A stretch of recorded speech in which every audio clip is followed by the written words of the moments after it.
在上一支影片，我们提到了发现细胞的人是虎克。当时他观察到软木塞的细胞是呈现蜂窝格子状的样子。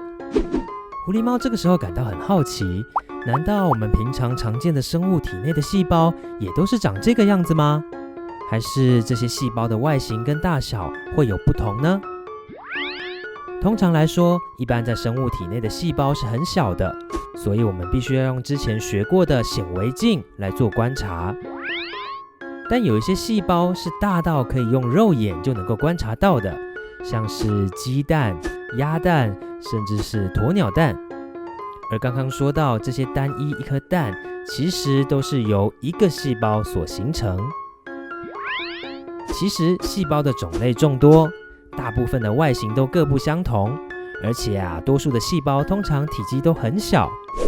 但是无论是大到像鸵鸟蛋这么大，或是小到只能在显微镜下才能够观察到的细胞，它们在外形上都会有些不一样哦。请问关于细胞的叙述何者正确？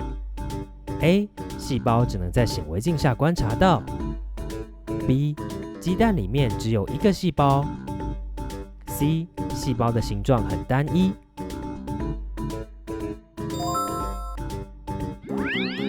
刚刚认识了在地球上比较大型的细胞跟它们的外观，现在就让我们进一步跟着狐狸猫一起用显微镜来观察这些我们平常肉眼看不见的细胞，并且试着观察这些细胞的外形与内部构造有没有什么一样或是不一样的地方吧。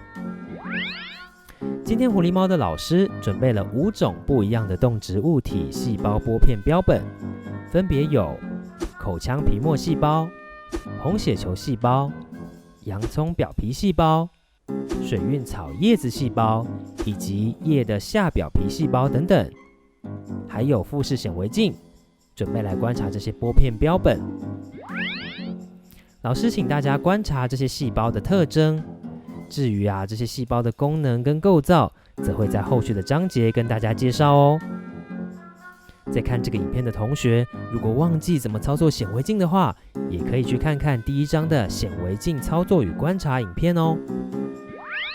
狐狸猫首先拿了一片载玻片，在中间滴了一滴水，接着用牙签轻轻刮自己的口腔内侧皮膜，涂在载玻片中间有水的地方，接着轻轻盖上盖玻片，做成口腔皮膜细胞玻片标本来观察并且记录。首先映入狐狸猫的眼中是一个很模糊的影像，它只能隐隐约约的看到有一些细胞模糊的边界。老师说还需要做一件事情才能够清楚观察到细胞，也就是帮这些细胞染色，染色以后才能好好的观察到它内部的构造哦。在使用亚甲蓝液进行染色以后，狐狸猫重新看了玻片，这次看到的景象果然完全不同了。他看到一些排列不太规则的细胞，而这些细胞的最外层还有一层薄薄的膜状构造。再仔细看，他发现这些细胞长得也都比较扁平，而且在这些细胞里面都有一颗特别大颗，呈现像是椭圆状的黑点。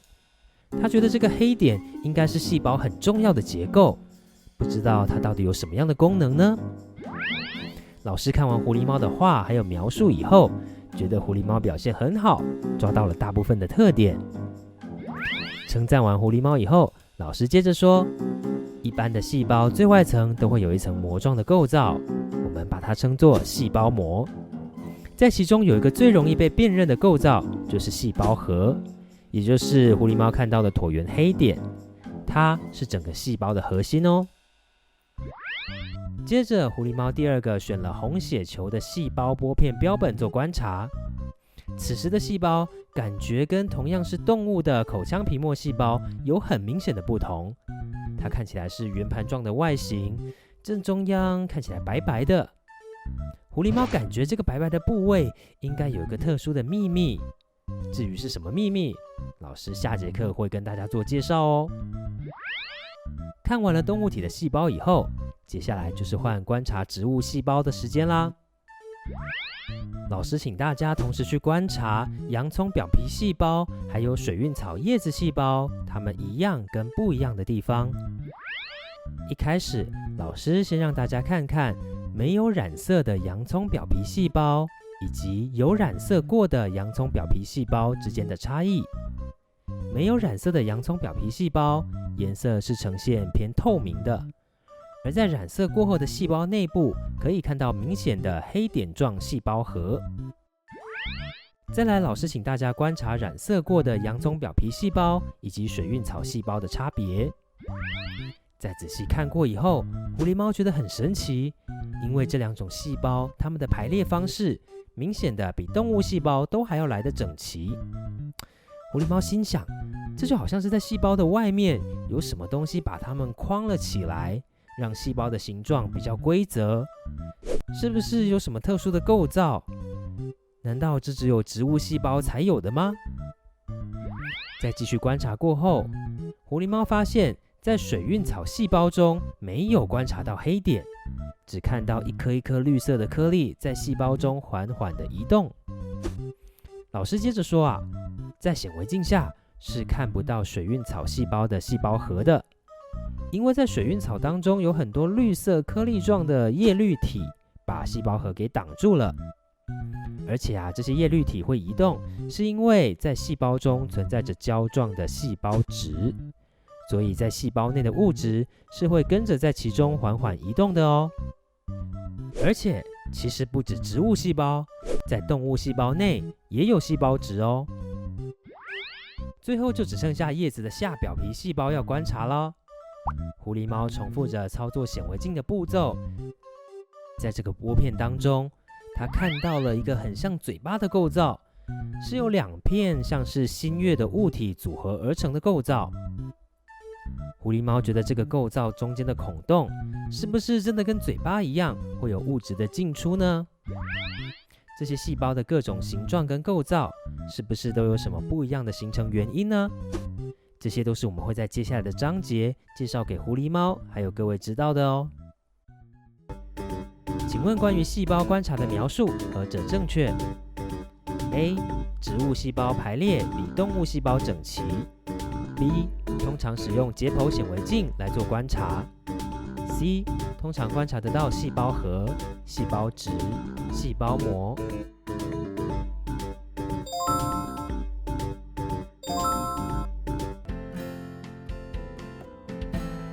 在下课之前，老师一样帮大家做个简单的总结。1. 细胞的大小差异可以很大。2. 我们通常使用复视显微镜来观察细胞。3. 细胞具有细胞核、细胞膜、细胞质等基本构造。在观察细胞玻片的时候，通常我们都会帮它们染色。你知道原因是什么吗？欢迎在影片下方留下你的想法哦。那就这样，我们下支影片再见喽。